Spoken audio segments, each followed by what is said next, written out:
Hi everybody, Paul Tozer here. I'm the designer of Aven Colony, and I wanted to take you through some of the new features in Content Drop 2.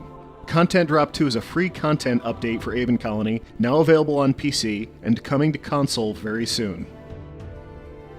At the end of August, we added a slew of new content in the first free content drop.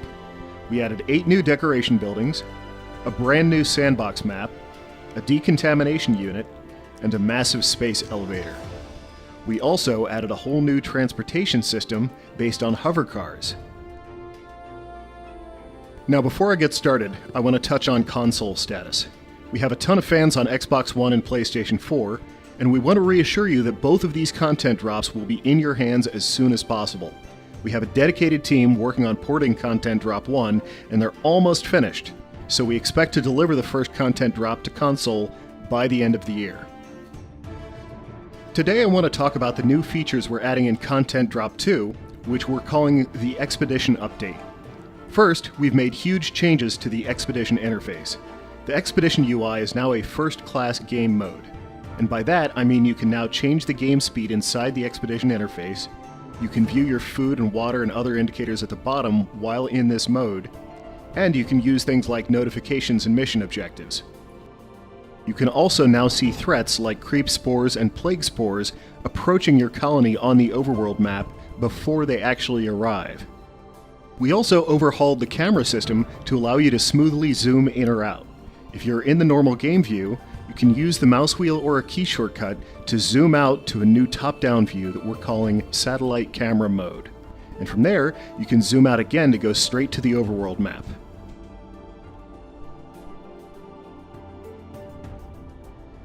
You can also zoom right into the surveillance camera. Just zoom in the mouse wheel from the normal camera, and it will go right into the nearest surveillance camera.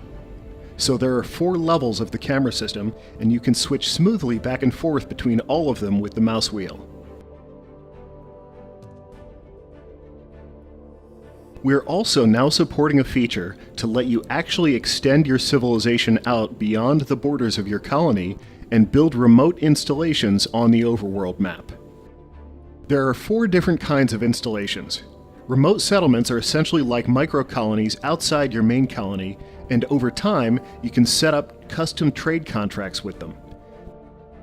If you built a settlement outside your colony, you can now trade with it and pick the specific resources you want to import or export. Missile launchers defend your colony from threats approaching on the overworld map, which gives you a great way of destroying creep spores and plague spores and other threats before they even reach you. Solar arrays collect huge amounts of solar power and beam it back to your colony. You can collect that power with a special transceiver building, which we'll talk about a bit later in the video.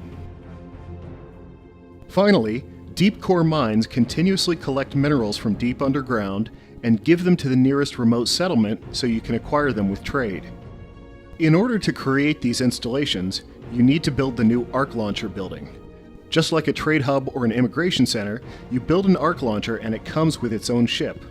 Once you have an Arc, you can send it out onto the overworld map to build remote installations. It's important to keep in mind that all of these installations work a little differently from buildings inside your colony. Not only do they cost nanites, but they take some food and water out of your inventory as well, and some of your colonists are also going to be removed from your colony to help provide staff for these new remote installations.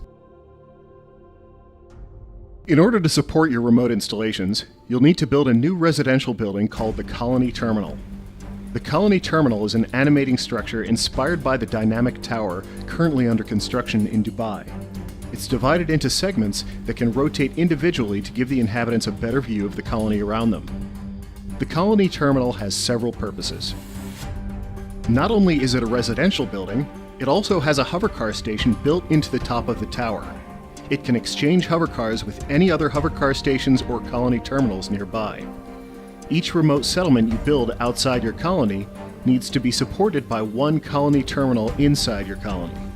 Once this happens, you'll occasionally see hovercars arriving from outside the map or flying over the hills toward the remote settlements you've built as the colonists travel back and forth. Next is the transceiver. The transceiver is a levitating mirror system that collects the solar energy from your remote solar arrays outside the colony. It provides a huge amount of power that can really help your colony keep going in the end game. We've also added a new Tier 2 version of the Expedition Center. This upgrades your expedition ship to a much tougher vessel with a higher expedition rating.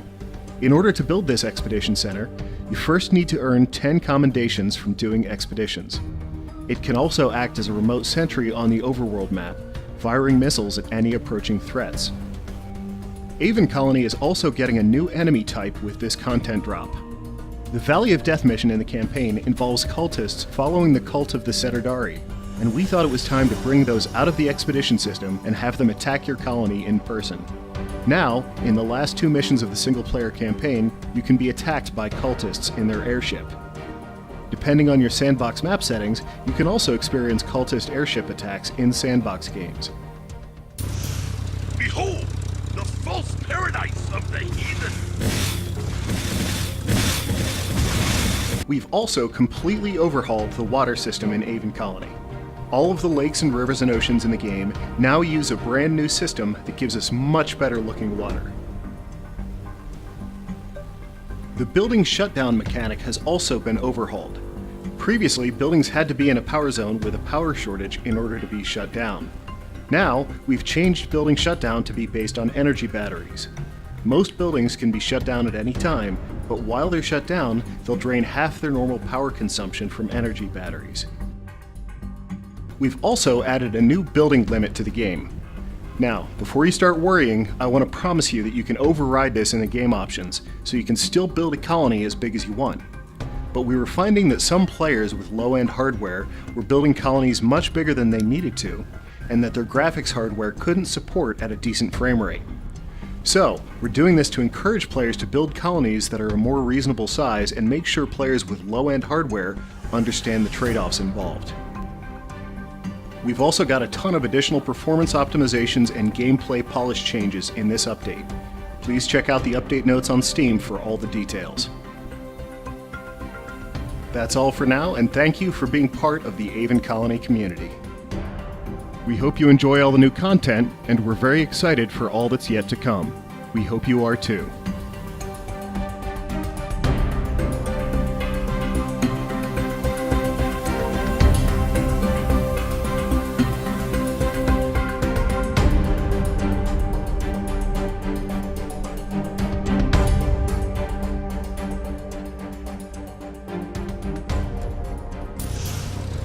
The unbelievers, triple meeting!